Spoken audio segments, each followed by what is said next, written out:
Oh, but you voted for this. We didn't. Oh, but you did. Karen, okay? We did not vote for war. We did not vote to be gaslit about the e-files. Were you not awake for Trump's first term? Because we all were, and we tried to warn you. And in fact, everything that Kamala said would happen has happened. Never voting again, by the way, because it doesn't matter. That is not the solution. What you need to do is listen next time. Listen. Oh, but you voted for this. We didn't. Karen. Girl, yes you did. You absolutely 100% voted for this. Now I'm going to run down a quick list of everything else you voted for just to refresh your memory. You voted to harm people. You voted to harm people of color. You voted to help take rights away from women. You voted to roll back anti-discrimination protections for people of color and the LGBTQ community. You voted for the whitewashed education and race-related policies that removed actual education from students. You voted to repeal the Affordable Care Act so millions of people would be without health insurance and remove protections for people with pre-existing conditions.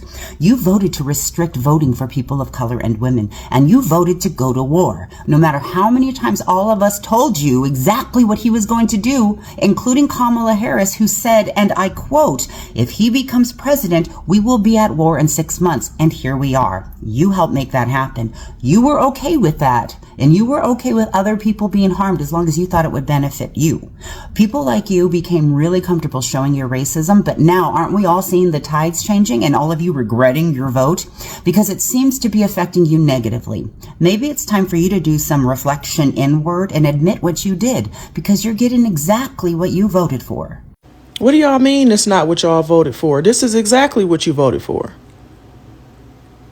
Y'all said the same thing when they started going up in elementary schools, dragging children out and detaining them, dragging people out of their cars and busting their windows. Oh, this is not what we voted for. Yes, it was.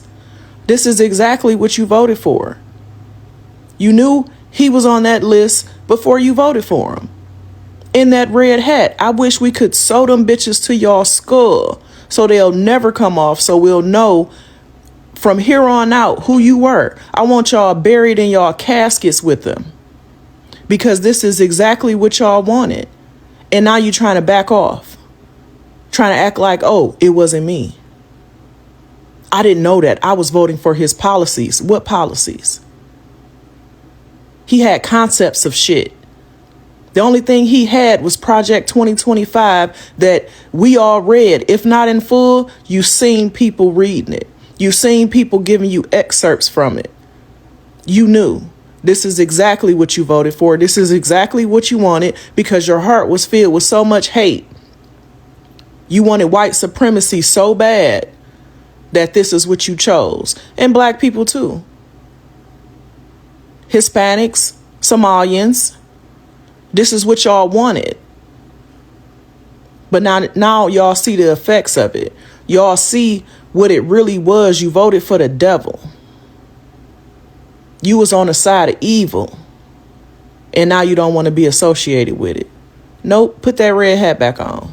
It's so interesting that Trump voters are now calling for unity, understanding, and even forgiveness. You know, it's easy to support policies when you believe they'll only impact others, but it is much harder when you start feeling those effects in your own life. Now suddenly, there is talk about unity and desire to move together. But unity is not something you ask for when things stop working in your favor. Unity requires empathy before things fall apart. And this is why a lot of people are not sympathetic right now. Let's have a look.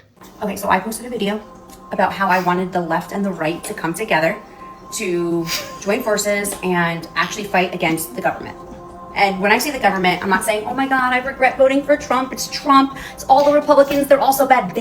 When I posted that, it was intended so that they realized everyone is bad. Not just Trump, not just Clintons. They're all owned. They're all owned by AIPAC. They're all owned by Israel. Crystal Beth, let's not play this game. Is this y'all new thing now? Now y'all want to be fucking kumbaya? No, bitch, thoughts and tariffs. This is what y'all voted for. Look here, meth head Methany. The only reason you want to come together is because you realizing your vote affected you. You realize that man don't give a fuck about y'all. You thought because you was white, blonde, and Botox the fuck out that you are going to survive these 4 years. No, bitch, none of us are surviving. Maybe next time you will understand that racism is very fucking expensive. And it doesn't just cost us, it costs you too. Now y'all want to be against Israel. We told you that shit during the fucking election, that motherfucking office was bought and paid for. Y'all didn't give a fuck. Y'all just wanted the illegals gone. Y'all wanted black women at the bottom. Y'all wanted y'all whiteness not to be shameful. How the fuck does it look now for y'all? Kinda crazy how y'all want unity after y'all fucked over everybody. Let me make something very fucking clear to you. I will not unify with a racist, a bigot, an idiot, a homophobic, a transphobic, an anti-Muslim, anti-black. We don't want to unify with y'all asses. Y'all fucking disease. All of a sudden, y'all want to be MAGA no more. No, stay your ass where you at. Remember, the country is burning down because of you. You and your people. You and your cult. This is not We Are the World. The world is burning because you decided to put that man in office. Cause bitch, we didn't vote for him. Now take your licks like you supposed to. And remember, we give no fucking sympathy. Y'all didn't have any. Apparently, it landed on the leftist algorithm. So people that are very, I guess, democratic. It just ended up on that algorithm. And they are currently trying to drag me for wanting unity between two parties. Now, hear me out. Let's say I was someone who voted for Trump and I was like, oh my God, clearly this was the wrong vote. I should have voted Democrat. Like, if that was the case, imagine being met with that. I'm gonna show you guys. I'm gonna show you guys what's being said. And I can't, as much as I want everyone to come together and fight against this, I realize that the Democrats are still treat people the way they treat people. They still, if you think anything different towards, like anything different than them, it's like, they will attack you. Everyone's attacking my entire page. I'm getting comments that are just honestly unhinged and uncalled for because I wanted unity. I wanted everyone to realize that the Democratic and the Republican Party are all just an illusion to create division and conquer. Divide and conquer. You know what? And I will say that with the Republican Party, when Biden was president and people on the Democratic side were coming to terms with maybe they were wrong and they were kind of seeing the Republican side of things. And I very, very much remember everyone welcoming those people, like being like, yes, you know what? We forgive you. We're open arms. Come to the light. That's how people that were thinking differently were met. Now, I'm not saying I was thinking I wanted to vote Democrat. I'm not voting at all because it's all fake and so I do want to say that there's those very big differences between the parties, and I just don't understand the hate. And I don't understand the bullying because I said I wanted two parties to come together and fight the evil Satanists. I hate to say it, but that's who they are. Oh, but you voted for this. We didn't, Karen. Okay. Listen, if you're gonna be stupid, you gotta be tough is a sentiment that everybody should live on. And hello, dumbass, welcome to Retribution. Welcome to the reality that you voted for. Because no matter how many videos you make, how many whispers you do, yes, you absolutely voted for them when you voted for Donald Trump. We didn't vote for war. Donald Trump was not secretive about what he was going to do if he was reelected. He's not smart enough to be secretive. But unfortunately for the entire country and the entire world, his supporters are even less intelligent. So they will look at him, say something, and then immediately go, but he's probably not going to do that. Mind you, this woman is so stupid that she is looking at the repercussions of her voting for Donald Trump, and her takeaway is, one, the same thing would be happening under Kamala Harris, moron, and two, well, I'm actually never going to vote again. What? You caused the problem, and instead of trying to fix it, or hell, even admitting that you're the cause of it in the first place, you're basically gonna stomp away and not vote ever again. Actually, maybe you shouldn't vote. So for all those people that were commenting, oh my God, look it, see, we told you, oh, we told you. All those people that are saying that, like, oh, we tried, oh, what did you think you were voting for? It wouldn't have been any better under Kamala. Like we would be, the right would be saying the same thing to you guys right now if she was in office. So, I mean, I know that my video just ended up on the wrong side of the algorithm, and I know that there are thousands and thousands of people who think just like me, and they're awake to what's actually going on. If you actually know what's going on with the e-files, you realize something clicks in you and you're just like, we're nothing to all of them. And they are just laughing at us while we fight each other. And I don't want to fight you guys. I don't want you guys to fight with me. I don't need you to be mean to me because I want to like unite us all. Like, that's crazy. I love you. To the numerous people who are telling me it's too late to regret my vote for Donald Trump, too late to be woke, my response to that is shame on you. Shame on you for discouraging other people to come forward and take accountability for their mistake. I'm going to try to have a little bit of grace with this one because I can see that you're trying. The first thing you need to understand is that simply because you regret your vote does not give you automatic forgiveness. I saw in some of your videos that you said you're taking accountability, and making a video saying you regret is part of that. But then there has to be some follow through. There has to be some action after. The changed behavior has to come after the apology.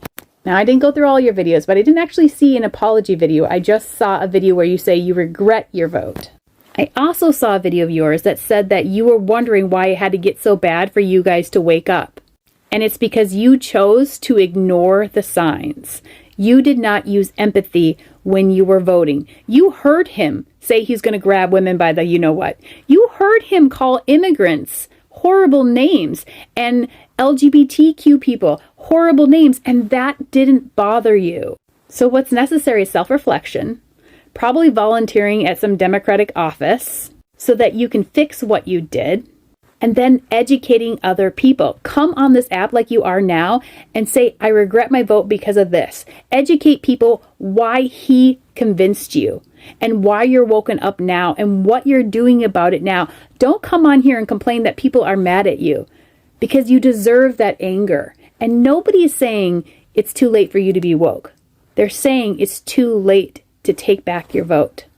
I hope that helps. All my love. I just want to say that if you voted for Trump, this is all your fault. 100%. All your fault. You didn't have to vote for the orange clown. The fact that we're going to war with Iran now and they just closed the Strait of Hormuz, which 20 to 30% of all the oil in the world travels through, you can believe that gas prices, as well as the price of everything else, is about to skyrocket. And if you voted for Trump, this is your fault. This could have all been avoided. But you voted for a guy who his name appears more in the Epstein files than everybody else's name combined. You voted for a guy who is so in the pocket of isn't real that when Bibi Netanyahu says jump, Trump doesn't even wait to say how high. He just jumps and hopes it's high enough. And you voted for this. So when your children get sent off to go fight in this war, just remember, you voted for this. And if they come back in a body bag, you voted for that too. The idea that you are voted just because I don't care. I don't think anybody cares.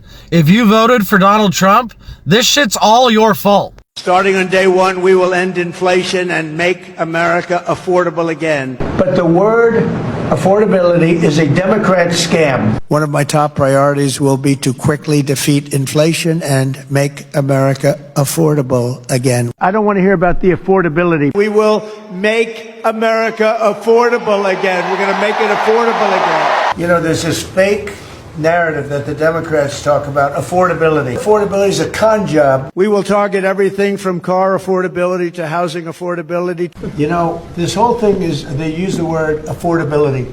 It's a Democrat hoax. What you're witnessing now is not just political disappointment. It is the consequences of choices finally catching up with people. For a long time, politics for many wasn't about policy.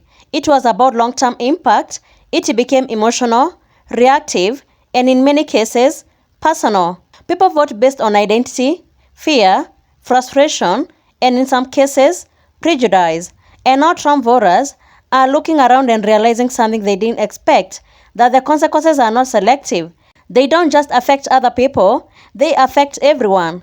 And that's the part that's hitting the hardest. They say this isn't what they voted for, but the warnings were there, conversations were happening, and the risks were clearly being discussed. But instead of listening, many chose to dismiss those concerns. Some laughed at them, and some reduced everything to division and identity. That's why when Trump voters are asking for understanding, people are responding with accountability, and not out of hate, but out of principle, because accountability is part of growth. This moment is bigger than politics. Maybe it's a lesson about decision making, about what happens when emotions override critical thinking about what happens when people choose short-term satisfaction over long-term consequences, and most importantly, about what happens when we ignore uncomfortable truths simply because we don't like who is saying them, because the reality is warnings don't always feel good. Truth doesn't always sound nice, but ignoring them doesn't make them disappear. It just delays the consequences, and that's what people are seeing now, a delayed realization, a moment where people are being forced to confront not just what they voted for, but why they voted that way in the first place. And that's not an easy conversation to have. It requires honesty. It requires reflection. It requires people to admit, I may have been wrong, because growth can only come from that. If people are willing to truly reflect, to listen more, and dig deeper, then moments like these can actually lead to better decisions in the future. Because if the takeaway is just regret without reflection, then nothing really changes, and history has a way of repeating itself. Thank you so much for tuning in. Be sure to like, subscribe, and share. Have a good one. I'll see you in the next video.